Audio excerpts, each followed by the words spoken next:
Welcome back to Heretics and Heroes, everyone. Just about a week ago, I got back from Adepticon, where I entered this diorama as my first ever Golden Demon entry. And I am thrilled to announce that I came back with one of these cool little notable entry plaques, as well as a finalist pin. Now, as far as I understand it, these notable entry cards and the holders that they come in are brand new. This is the new indicator that you passed the first round of judging, and that actually makes the finalist pin a little bit more prestigious. So hooray for that. But the purpose of this video is not to show off my accolades, it is to answer the question that I posed in the title. What does it take to prepare an entry for a competition like Golden Demon? And in order to answer that question, I'm going to take you through my entire journey from conceptualization to submission. By taking you on this journey with me, I hope to illustrate the three major requirements for putting together a competition entry, be that your first time or your 20th. And hopefully I can help you to avoid making the major mistake that I did this time around. Let's not waste any time and get right into it. The first major requirement for going to any painting competition is going to be confidence in your skills and commitment to do your best. Now, when I say confidence, I don't mean you have to think that you're the best painter in the world. Far from it. At Golden Demon this year, I saw entries from a wide range of different skill and experience levels. So you don't have to be the next Alex Dos Santos, Richard Gray, or Neil Hollis to go to a painting competition. You just have to be confident enough to put yourself out there for the whole world, well, the whole convention to see, and for the judges to, well, judge. The second half of this point, commitment to doing your best work, is also incredibly important. These events are typically celebrations of the community's dedication, hard work, and passion. So even if you're not expecting to win something, giving it your all is really in the spirit of the event. It'll also help you get the most out of it too, because challenging yourself in this way, not to cut any corners, not to take any shortcuts, it's going to make you a better painter.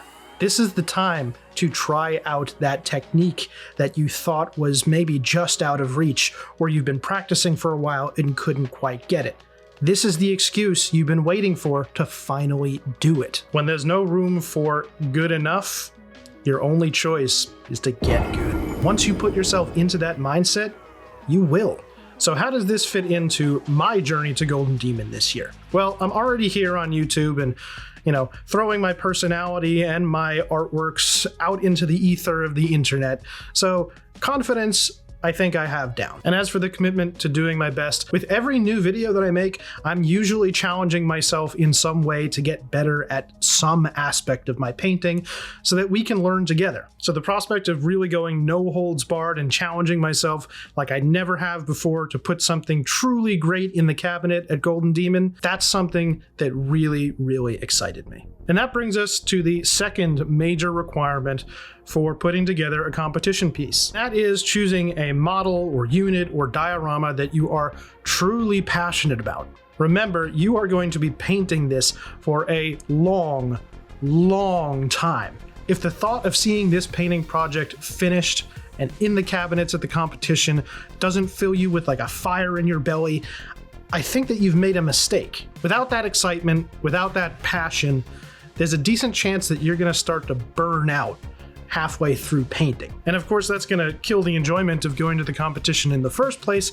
and your painting will probably also suffer for it. How did I choose what I was going to paint? Well, back in December, I painted one of my favorite characters, Abelard, from one of my favorite recent games, Warhammer 40,000 Rogue Trader. If you want to see that first building and painting video, I'll link it here. And that was one of my favorite models that I have ever built and painted. But there were some aspects of it that I thought could be better. I thought that my non-metallic metal could use some work. I also thought that the posing was a little bit static. In any case, I knew that I would probably want to revisit the Rogue Trader characters at some point. And I thought that this might be a fantastic opportunity to do that. But I was going to have to go bigger and bolder than I ever had before. And in order to decide what that was going to look like, I enlisted the help of the man himself. Abelard, introduce yourself.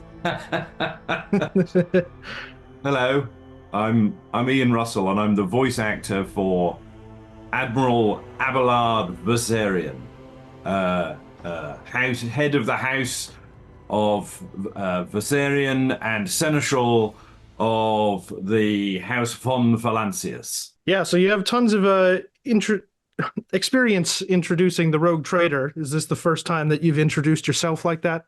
Yeah. You could probably tell. Yeah. Before Rogue Trader, did you know much about like Warhammer at all? I have had an on and off relationship with Games Workshop for 40 years. Wow. Okay. I have a first edition copy of Talisman, the board game. So really there at the beginning. Games Workshop has just gone from this, small niche game producer into this enormous global enterprise, and it's really ramped up the last yeah it really has, and it's just amazing in terms of Warhammer now. I guess my first reintroduction was about 5 years ago when I got cast to play the Psyker in another video game, Inquisitor Martyr. Rogue Trader's been well received, and Abelard equally so. Oh yeah, absolutely. He's I think far and away the most popular character. Well, that's lovely. It's gives me Thank you everybody for liking Abelard. I appreciate you. All right, so let's just start talking about the project then.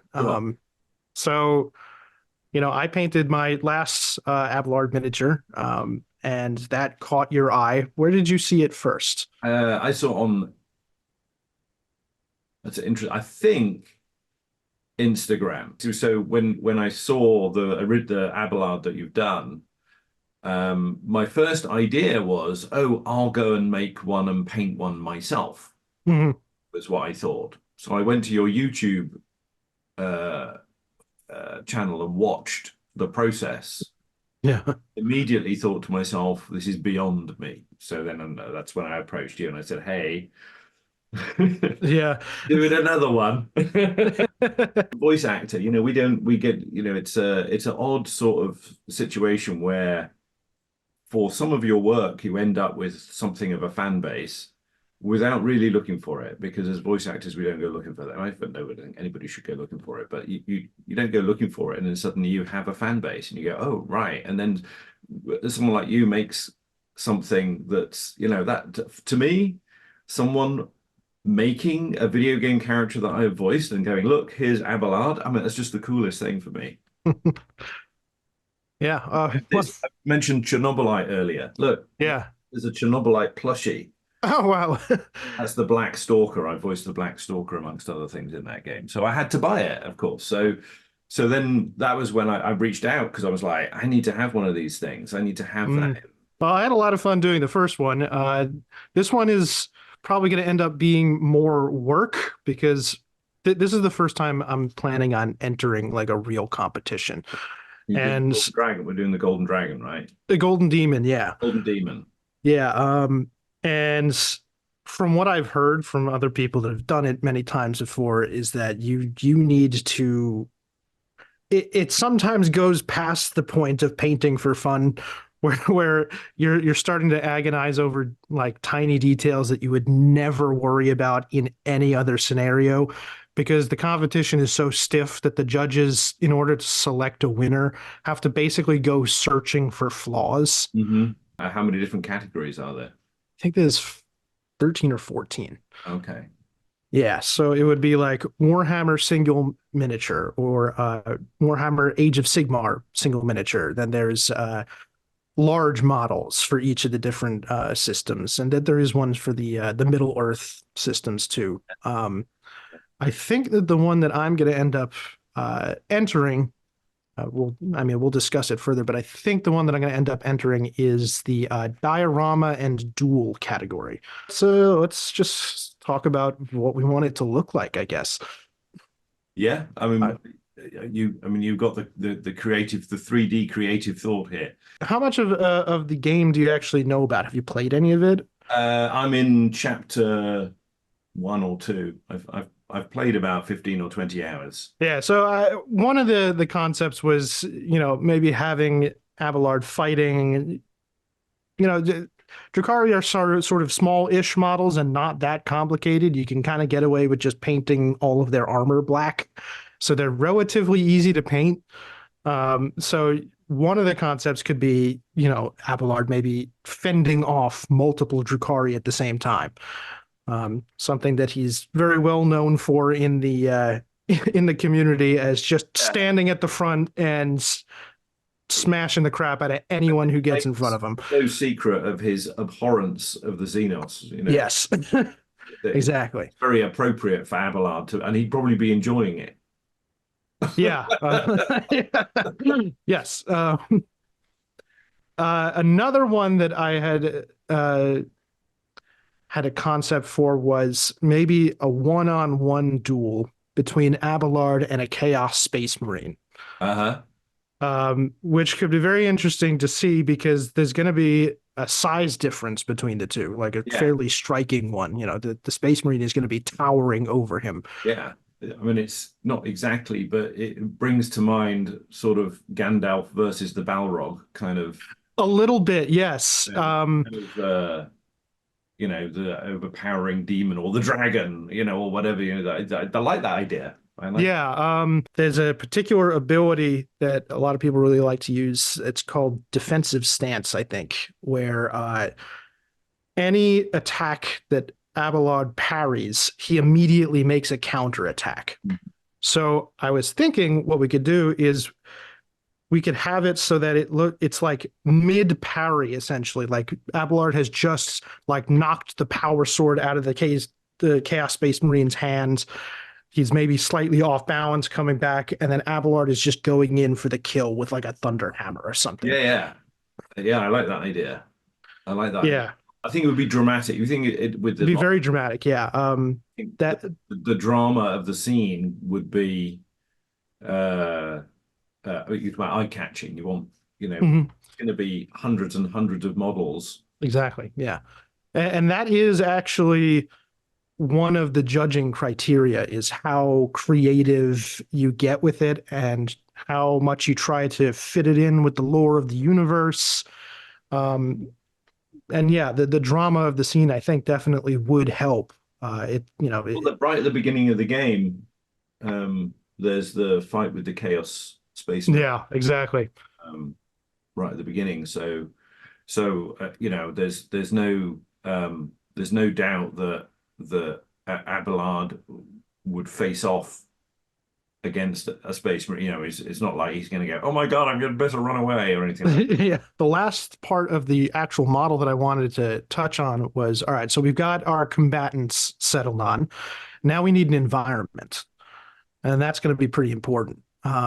So you mentioned the fight with Aurora in the first part of the game, the first time that you actually encounter a Marine, and it's like this big, scary thing, which I think it may actually be the best one because, you can have like starship parts lying about, big piles of rubble, which can add maybe different levels to it. You can have Heinrichs lying prone somewhere.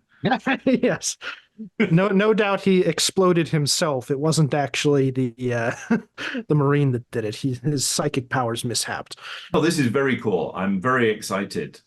Yeah, I mean, I'm blown away that you're here talking with me. It's really amazing. Thank you so much for the attention that you gave to my work. I appreciate that.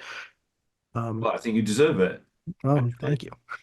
I'll leave you to rummage through your boxes and see what you can find. So that's it. We have our concept. Now it's time to start building. And that is where I slammed face first into the third major requirement for putting together a competition entry: time. You see, by the time I'd had that conversation with Ian Russell and I figured out what parts I was going to need and I ordered everything and they got shipped to my house, it was the end of February. I had about 3 weeks until Golden Demon. Now, this is the first time that I really worked on a project of this scale. I thought maybe if I really put in long hours every day, I could pull this off. And as I take you through how I constructed this diorama/duel, I think you'll start to see how mistaken I was. Since I'm doing a diorama, I needed to get a fancy plinth base. I also got some sheets of plasticard, which I started measuring and cutting. These semicircular shapes I'm cutting out of the plasticard are going to form the deck of the landing pad. And I made 2 layers of these so that the top layer could be cut even further and separated into individual plates. Into the little trench between the plates, I cut up a section of model chain link fence from Woodland Scenics. I did confirm with the Golden Demon staff that third-party scenery would be allowed on the bases. I then went ahead and carefully clipped off some of the nuts and bolts from the landing pad prepackaged scenery box. I was actually originally thinking about cutting up that to use for the base here, but it's such a nice scenery piece, I didn't want to destroy it. I just went ahead and placed those in the corners and edges of some of the top plates to make them look like steel plates that have been bolted onto a larger structure. As you may have seen in the background there, I actually got myself a Valkyrie wing. Somebody just happened to be selling the wings from a Valkyrie kit on eBay, so I picked them up. I thought it would be super cool if Abelard and Aurora were dueling atop a destroyed Valkyrie wing. And destroy it we will, both by first hacking it to pieces with some clippers, and then with fire. I then finished it off with some wire, some debris, little gas canister. I ended up not using the chain, it was too difficult to affix. But I think the base is looking pretty good. Now it's on to build the characters. Building Aurora was pretty simple. I actually didn't do any modifications. It's just straight out of the box. I did try my best to choose parts that matched the art from the game itself, though not everything could be a perfect one-to-one. Even though I had initially conceptualized maybe a more dynamic pose, at this point, I was kind of starting to feel the time crunch, and so when I saw that I could get an adequate pose just straight out of the box, I went with it. I do think that the final pose portrays that he's just taken a swing with his chain sword well enough. You may have also noticed in the background that I had been doing some green stuff sculpting to create the flames on the wing.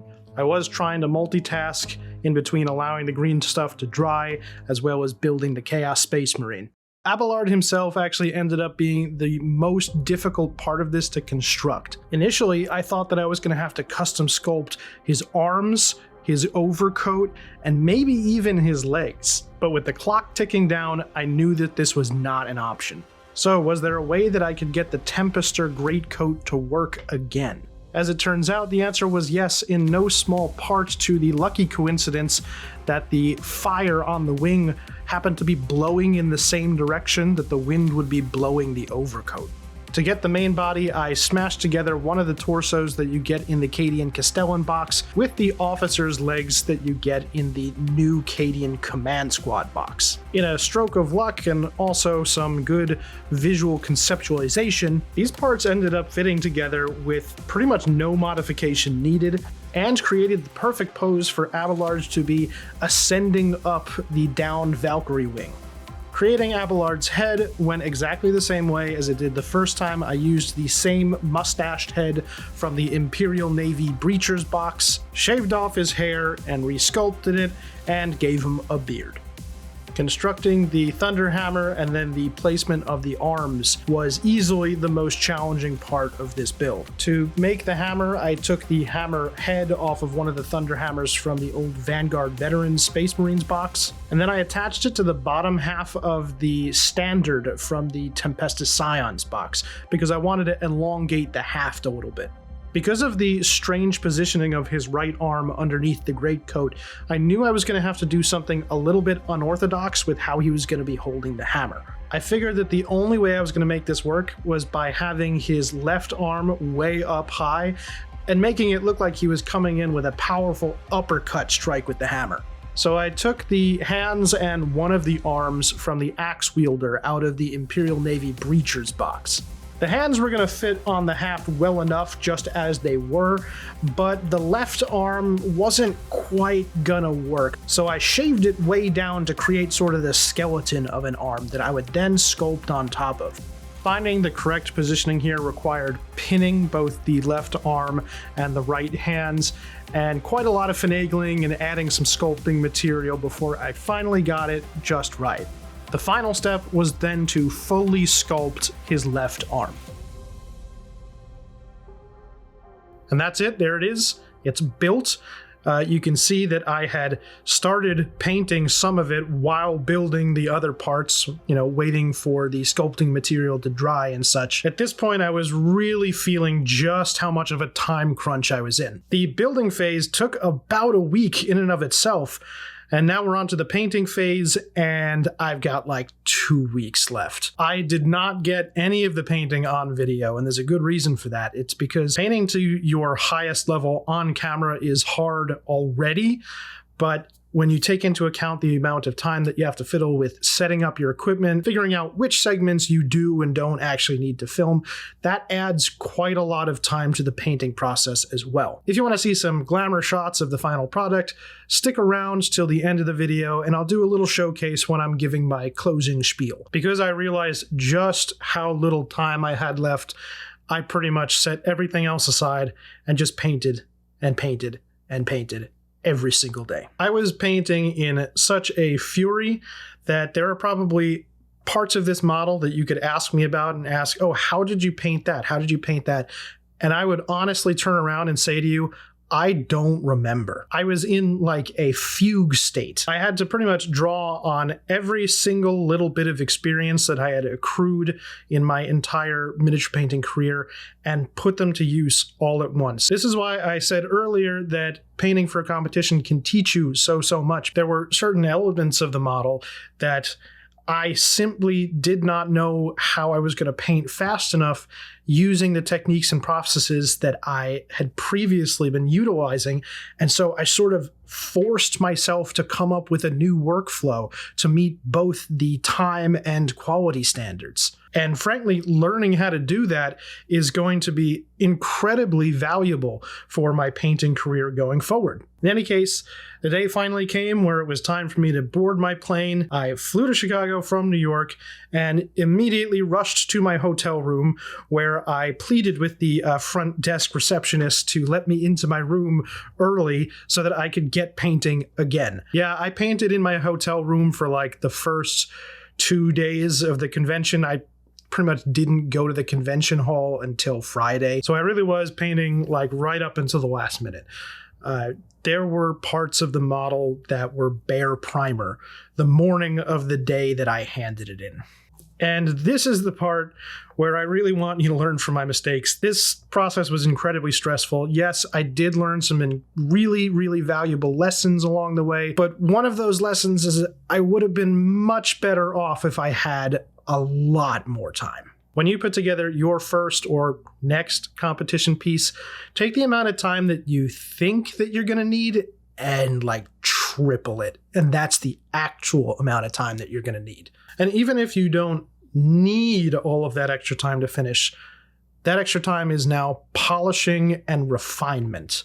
And if you're planning on actually winning something, that's the name of the game. I unfortunately didn't really get to do any polishing and refinement, but once I got it to the point where I felt it would be acceptable to put into the cabinets at Golden Demon, I decided it was finally time to go to the convention center and see Adepticon.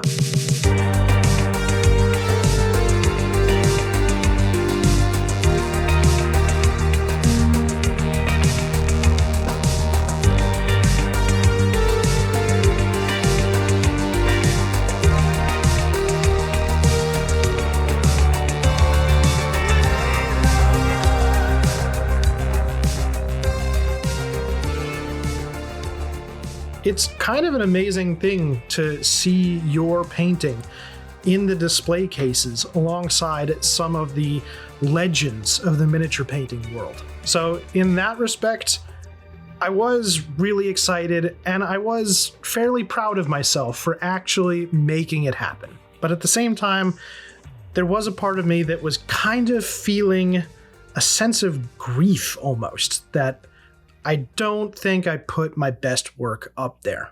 And this soured the first part of the convention for me, I will admit.